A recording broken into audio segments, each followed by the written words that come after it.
rush hour sa umaga at sa hapon, bumper to bumper ang sitwasyon ng mga sasakyan sa mga major thoroughfare sa Metro Manila. Habang papalapit ang holiday season, inaasahan na lalo pang bibigat ang daloy ng mga sasakyan.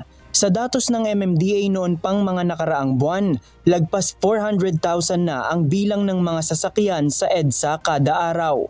Pero ayon kay Gabriel Go, ang head ng Special Operations Group ng MMDA na siyang nangunguna sa pagsasagawa ng clearing operations, wala pa namang Carmageddon sa Metro Manila.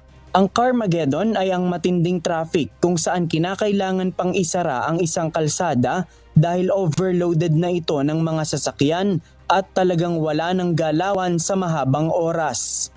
So far naman po, moving pa rin naman ang traffic natin and wala pa rin naman po tayong forecast for the past few years, no, yung mga Carmageddon, wala pa naman po yan dahil maganda naman po ang ating management for now.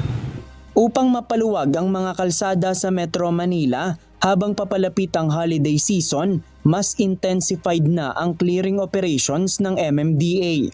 Kahapon sa Parañaque City sila nag-ikot. Ilang mga illegally parked vehicles na nasa harap ng mga business establishment ang nato ng MMDA. Nakikiusalap po sana ako na kung maaari pagbigyan niyo ako kasi hindi ko alam na may limit po pala. Wala naman nakalagay dito na na bawal eh. Yes, we agree, no? Dapat meron pong parkingan ang mga business establishment. However, we cannot sacrifice yung pedestrian pa rin or ng sidewalk para sa ating mga pedestrian. Ayon sa MMDA, may tamang sukat ang mga sidewalk at kapag umabot dito ang mga nakaparadang sasakyan ay dapat na itong mato. Ang sidewalk should at least be 1.5 meters to 2 meters po ang allowance na binibigay para po ito maging safe na madadaanan ng ating mga kababayan.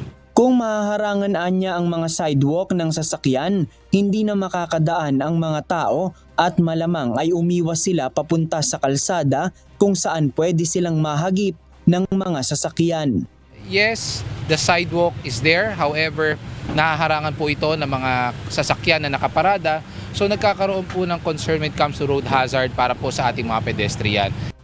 Kabilang sa nililibot ng MMDA ang mga malalaking kalsada, pangunahin ang EDSA, Commonwealth Avenue sa Quezon City, Quezon Avenue at Rojas Boulevard.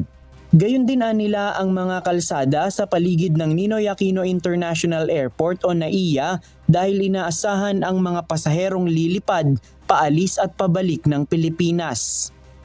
Panawagan naman ng MMDA sa mga motorista na magkaroon ng disiplina sa pagpapark ng kanilang mga sasakyan upang hindi maperwisyo ang iba kapag tumukod ang matinding traffic. JP Nunez, UNTV, News and Rescue. Diyos ang aming sandigan, serbisyo publiko ang aming pinahahalagahan.